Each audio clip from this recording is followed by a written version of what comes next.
And I used to wash spider out. And now, no, you me. There's the glasses. Oh, you don't know. It's the glasses. The glasses are the connection. Daddy. Spider!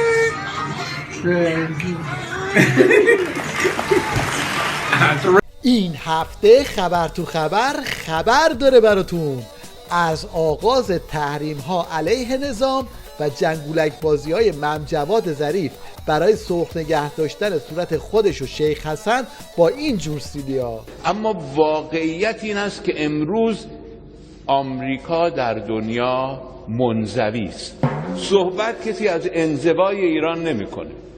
همه صحبت از انزوای ترامپ میکنن. همه صحبت از انزوای نتانیاهو میکنن. همه صحبت از انزوای بن سلمان میکنن. این مقطع اتفاقا مقطعی به دشواری گذشته نیست، چون ما در سراسر 40 سال گذشته مجموعه کشورهای خارجی در برابر ما ایستاده بودند. الان فقط 2 کشور، 3 کشور و 1 رژیم غاصب در برابر ایران وایسادن. البته همه میدونن که این افه ها مال جلوی دوربینه، وگرنه واقعیت این جماعت تو این روزها اینطوریه. شیخ فری که تا الان چپ و راست از مذاکره دم میزد، حالا این آخر کاری فهمیده مذاکره هم دردی رو دوا نمیکنه و رفته تو خط قرقر و شرشر. یعنی اگر یک کسی در برابر فردی که رقیبش هست یا دشمنش هست اگر از چاقو استفاده میکنه و چاقو رو به بازوی طرف فرو میبره و میگه میخوایم ما با هم مذاکره کنیم و حرف بزنیم، خب پاسخش اینه که اول با چاقوش در بیاره. اینا یه حرفای خیلی کودکانه است که مثلا 4 نفر تو آمریکا که حالا سالها آرزو داشتن با یه مشت تروریست در تماس هستن، در رابطه هستن و میرن بهشون دست میدن، میرن باشون مینشینن، بهشون کمک مالی میکنن، اونم یه گروهک تروریستی. خب اونا ممکنه یه تصورات این چنینی تو ذهنشون بیاد که مثلا این نظام مستحکمه، این نظام قویه، ضعیفه. این هم فقط یه نمونه از واکنش‌های مردم در برابر مصاحبه سراسر دروغ روباه بنفش.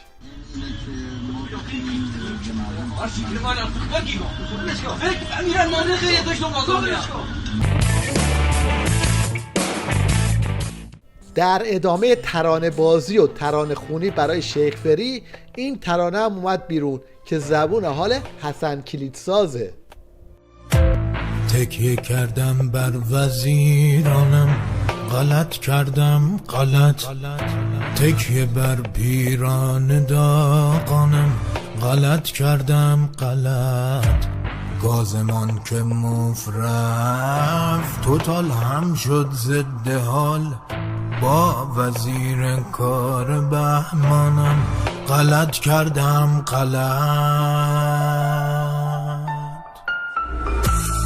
راه را دادم به آخوندی، خطا کردم خطا، حال خود در راه بندانم، غلط کردم غلط. البته قضیه به ترانه ختم نمیشه. کار به اونجا رسیده که پاسدار قاسمی شخص شیخ فری رو مخاطب قرار میده و اینجوری درازش میکنه. بیایید و دست بردارید از نوکری اونها، بیایید رو پای خودمون بیستید. رهبر گفت بی خیال دلار شید، بی خیال یورو شید. آخه اینقدر تو بدبختی آقای پرزیدنت، 6 سال در سوریه 72 ملت به جنگش اومدن، لیر 1 ریال تغییر نکرد، تازه منابع نفتی و گازی تو رو نداشت بدبخت. این پاسدار دل و دماغ سوخته در حالی داره میگه بی خیال دلار بشید که این روزها نرخ ارز در ایران سوژه خنده خیلی ها شده. 12,000 تومان و 12,000 تومان، 12,000 تومان. خلاصه ای که کار عظما و شیخ فری حسابی پیش خورده و حالا خود آخونده هم از پادرهوایی دولت اعتدالی پرتغالی خبر میدن. حتی با این روند دولت‌های روحانی به 1400 میرسه؟ والا من پیش بینیم اینطور نیست. من با این روند فکر نمی کنم آقای روحانی بتونه. عظما میخواست با نرمش ذلیلانه جاده نظام رو هموار کنه، اما بدجوری افتاد تو دست انداز.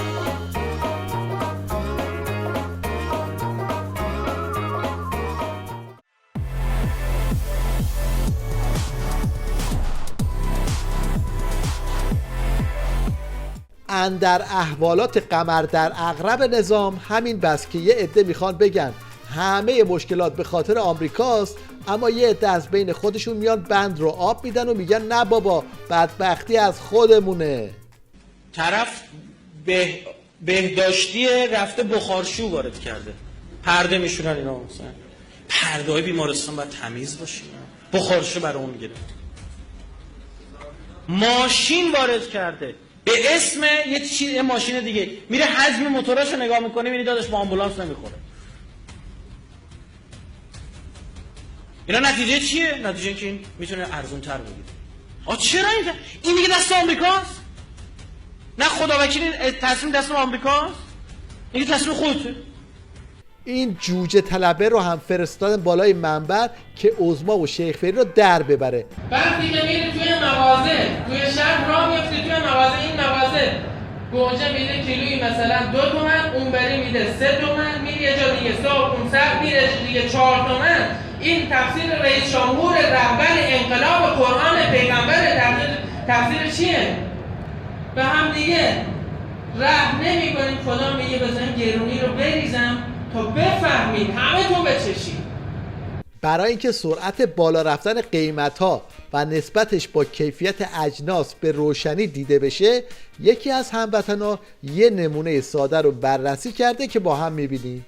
با سلام، امروز 14 مرداد 97 هستش. توجه شما رو به یک قیمت عجیب غریب اگه محصول ایرانی جلب می‌کنم.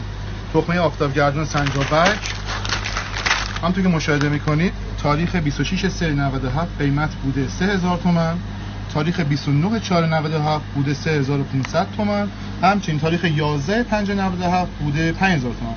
از همه جالب‌تر با افزایش قیمت وزن محصول هم کمتر شده. 3000 تومانی بوده 125 گرم، 3500 شده 120 گرم، آخری که 5000 تومان شده 110 گرم.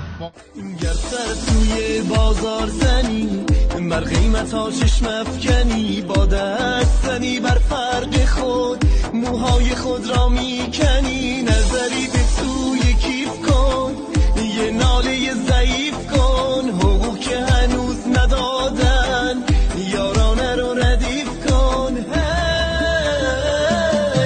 شوخی مگه سر کنی با این گرونی، مستاجر باشی زیر جار نمونی، شوخی مگه با 30% بگیری، انقدر بدی تا آخر یه روز بمیری. حالا گرونی فقط یه جنبه قضیه است. در زمینه دزدی و کم فروشی هم تا دلتون بخواد نمونه هست. از این بسته های پنیر گرفته، بسته بندی های خالی شرکت پگاه. باز کن یکی یکی برادر. تاریخ هم بگو. تاریخ پگاه کجاست؟ باز میکنیم خالیگی توشه. باز میکنیم خالی، جعبه خالی فروخته ملت. ماشاءالله پنیر پگاه. درود بر شرف دزد ایرانی. تا فروش آب ماهی به جای تن ماهی. تحریما گفتن از 13 مرداد شروع میشه. امشب اومدم مغازه میخواستم یه تن ماهی بگیرم. شرکت ارز صداشو میشنوی؟ حالا میخوایم بازش کنیم ببینیم چی هست. هنوز تحریما شروع نشده اینجوریه. بسم الله. اینم از مملکتمون، اینم از جمهوری اسلامیمون که اینجوری تنم‌های غالب میزنن. این آب ماهیه، آب ماهی.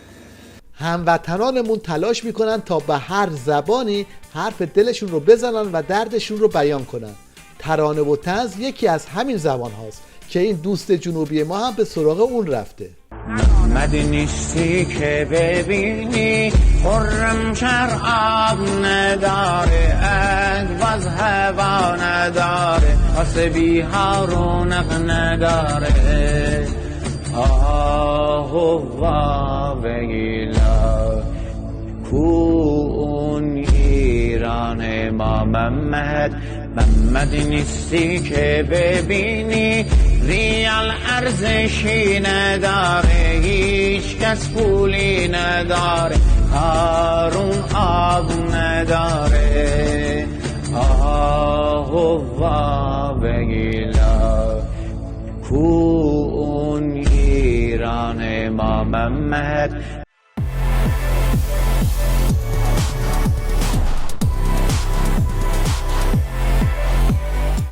در مقابل آخوندان تلاش میکنن تا با شیوه های مختلف همه مشکلات رو سر مردم خراب کنن و خودشون رو از مهلکه در ببرن.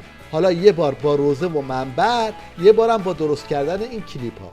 اما جای این کار هم نیست که بسیاری از ما یادمان رفته که همه سرنشینان یک کشتی هستیم و با آسیب به آن همگی در معرض غرق شدن قرار میگیریم. بیایید از خودمون شروع کنیم.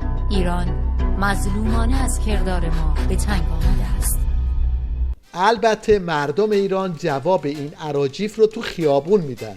اونقدر هم دندان شکن جواب میدن که از بالا تا پایین نظام به رعشه میفته و آخوندان رو به گفتن چنین مزخرفاتی وادار میکنه. مثلا ما از همه طلاب انقلابی میخوایم هر شهری هستید مردم اعتراض کردن برید داخلشون و به اونا شعار بدید. نگذارید منافقین بیان اون شعارها رو عوض کنن و راهپیمایی ها رو مصادره بکنن. همراه مردم باشید، مردم با ما هستن. اعتراضاتشون هم درست میگه، شما اعتراض ندارید، اونام دارن. اینطور نیست که هر کی اعتراض کرد ضد انقلابه. پس ما هم داریم اعتراض میکنیم ضد انقلابیم. امام جمعه هم ضد انقلابه، نعوذ بالله رهبرم ضد انقلابه. همه دارن اعتراض میکنن، همه به فتوح آمدن. این پاسدار هراسون هم دوره افتاده تا با این معرکه گیری های مضحک بسیجی های هراسون رو حال بیاره و کاری کنه که شاید به حرکت در بیان. اما صحنه این میشه.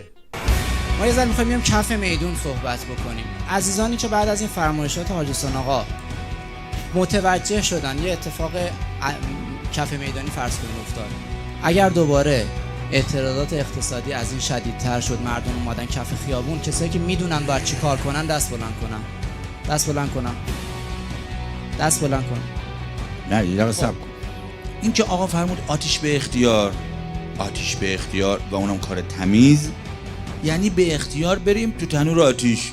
آقا پاسبونی به تریاکی گفت بی حرکت، تریاکی گفت گو حرکت. آقا ما واقعا حرکت نیاز داریم، حرکت کنیم خدا کمک میکنه.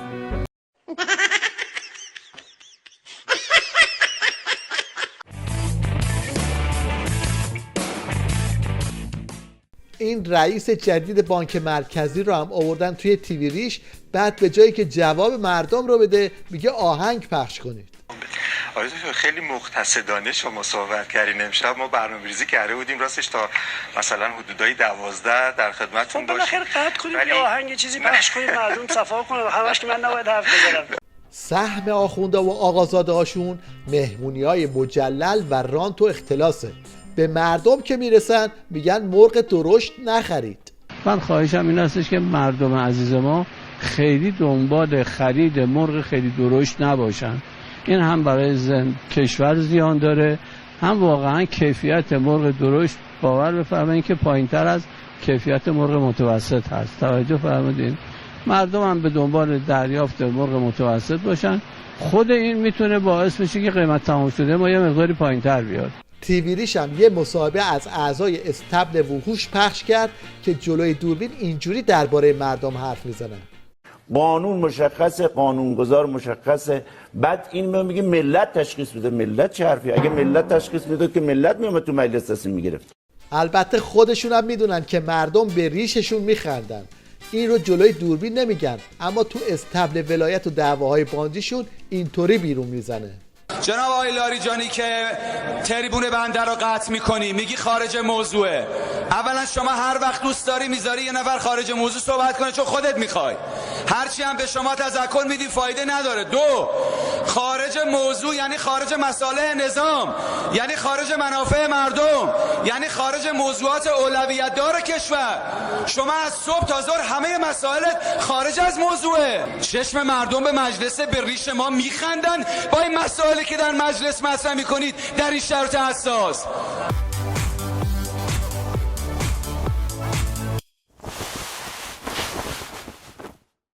در پایان توجه شما رو به هنرنمایی یه جوون هموطن جلب می‌کنیم که خودش به تنهایی از عهده چند تا نقش برمیاد. دل ناله کند از من،